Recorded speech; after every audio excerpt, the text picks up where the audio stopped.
මගේ කෝටිපති යාළුවා අද දෙවැනි කොටස අපි කතා කරන්න බලාපොරොත්තු වෙන්නේ දෙවැනි හැබිට් එක.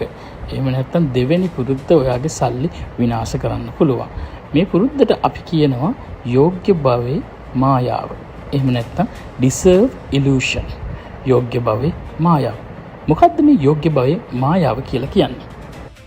අපි හැමෝම මහන්සිලා වැඩ කරන්නේ. ගොඩක් මහන්සි වෙන තරමට අපි හිතනවා අපිට දේවල් ලැබෙන්න ඕනි කියලා.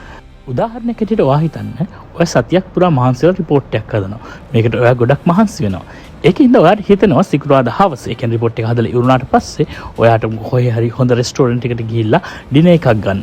එහෙම නැත්නම් යාළුවොත් එක්ක එළියට යන්න. එහෙම නැත්නම් මොන හරි බොන්න. ඉතින් මේ සඳහා ඔයා විශාල මුදලක් වේදම් කරනවා. එහෙම නැත්නම් ඔයාට හිතෙනවා ට්‍රිප් එකක් ගියා නම් හරි කියලා. මේ වගේ తాවකාලික දෙයකින් ඔයා තෘප්තිමත් වෙනවා. හැබැයි ඇත්තටම වෙන්නේ මේකෙන් ඔයා ඉතුරු කරගත්ත මුදල් විනාශ වෙන එක. ඔයාට හැම සතියෙම අමාරු වෙනවා නම්, ඔයාට හැම සතියෙම වැඩ වැඩි වෙනවා නම් ඔයා මේක පුරුද්දක් විදිහට පටන් ගන්නවා. මේ පුරුද්ද නිසා ඔයාගේ මුදල් ආරක්ෂා වෙනවද? නෑ. මේකේ තියෙන භයානකකම තමයි ඔයා මුදල් වේදම් කරනවා. ඒ වගේම මේ වේදම් කරන මුදල් වේදම් කිරීම සාධාරණයි කියලා ඔයාගේ හිතින් හිතනවා.